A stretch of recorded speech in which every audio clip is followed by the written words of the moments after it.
Hello friends, welcome back. This is Manish Pandey.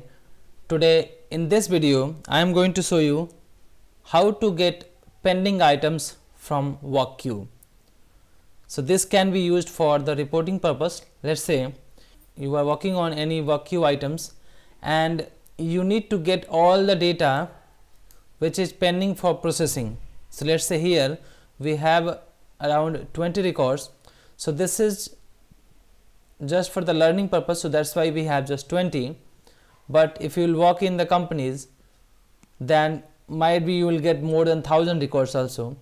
And in that, if you need to get all the pending items which has not been processed, let's say this one. So these are pending items. You can see pending, this case is yet to be worked. So these are pending items. So you might get 100 records, 100 pending items there, or more than that also. So if you want to get all these things, like how many records we have pending, so you can use get pending items action, and that is a part of work queues. Let me show you how to use that action. Let me delete the previous one. So I have already shown you this one, like how to get exception items and also how to get completed items. Now this is how to get pending items. So need to take one action, double click on that, go to business object work queues, click on this action and select get pending items here.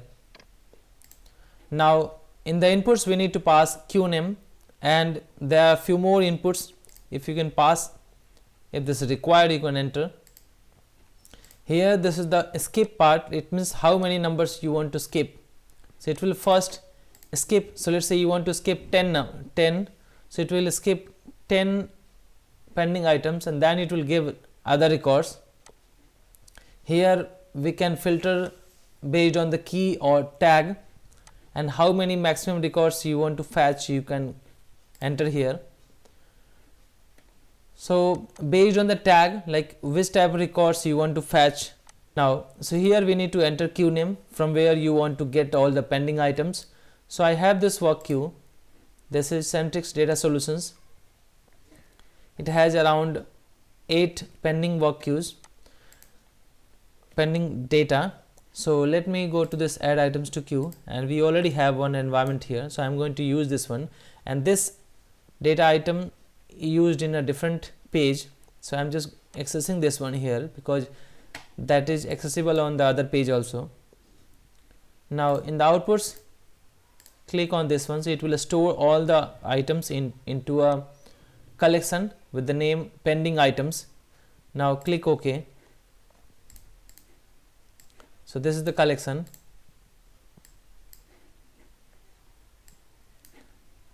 Link this, refresh,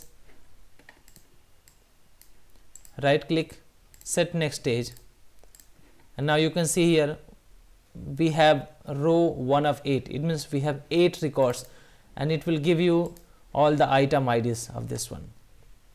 So if you want to process based on the item ID also, you can process that. Now you will see here these 8 records we have here, right, and we received here. Now if you want to again check here, like I want to skip 3 records, so it will skip first 3 and then it will give you 5 records. So right click, set next stage, and you can see here now we are just getting 5 records because we have entered here that I want to skip first 3. Now if you will enter here that you just need only 5 records or like 6 records out of 8, so you will enter here maximum 6. Now right click, set next stage.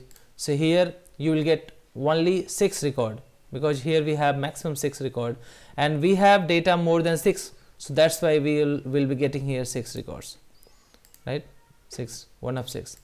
So by this way you can use this get pending items action to get all the pending work queue items from work queue, from the specific work queue. So I hope this is useful. If so, please like this video and please subscribe this channel. And if you want to learn UiPath RPA, then you can visit my YouTube channel, youtube.com/UiPathRPA. And if you want to learn Blue Prism from Udemy, so I have created one course for Blue Prism RPA complete course on Udemy. So you can go there and you can purchase that course and you can get the certificate from there. I will enter the referral code and the link in the video description. You can go through that. I hope you like that one. Thank you so much for watching this video.